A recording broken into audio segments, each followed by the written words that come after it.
નમસ્કાર, YNN ન્યૂઝમાં આપનું સ્વાગત છે। સમાચારમાં વાત કરીએ તો ગઈકાલે સાંજે જૂનાગઢ રેન્જ આઈજી શ્રી રાજેન્દ્રસિંહજી ચુડાસમા ગધેદડના ખ્યાતનામ ગાયત્રી મંદિરના દર્શને પધારી માતાજીના દર્શન કરી ધન્યતા અનુભવી હતી અને મંદિરના વિશ્વ વંદનીય સંત પૂજ્ય શ્રી લાલ બાપુ તથા રાજુ ભગતના આશીર્વાદ લીધા હતા।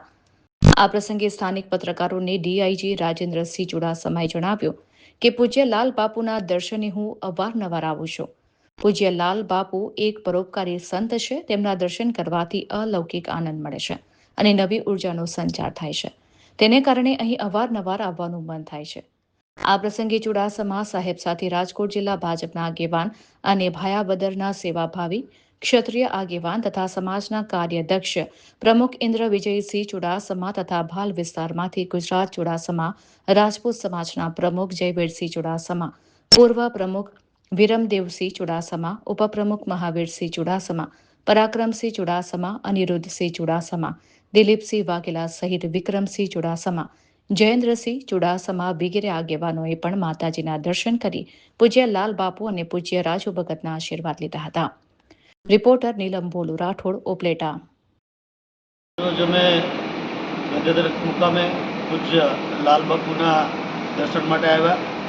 હું તો વર્ષોથી જ્યારે હું પોતે ડેપ્યુટી એસપી મોરબી હતો ત્યારથી બંદોબસ્ત વગેરેમાં બાપુ પાસે દર્શનથી આવતો, અવારનવાર આવું છું। ઇવન જુનાગઢ રેન્જનો ચાર્જ લીધો ત્યારે પણ હું બાપુના દર્શન માટે આવેલો છું। બાપુ પોતે માં ગાયત્રીના ઉપાસક છે અને ખૂબ એકદમ સંતની જે વ્યાખ્યા છે એ વ્યાખ્યાથી પણ ઉપર એ પ્રકારના પરોપકારી સંત છે। બાપુને મળીને અવારનવાર બાપુના દર્શન કરવાથી જે એક અલૌકિક આનંદ થાય છે અને એક ભક્તિમય વાતાવરણનું જે બાપુ અહીંયા પ્રસ્થાપિત કર્યું છે, વારંવાર અહીંયા આવવાનું મન થાય છે અને અમારા ભાલ વિસ્તારમાંથી પણ બધા આગેવાનો અહીંયા આવ્યા છે બાપુના દર્શન માટે। આજે ખૂબ વધારે સુંદર મોકો મળ્યો। Subscribe now and press the bell icon.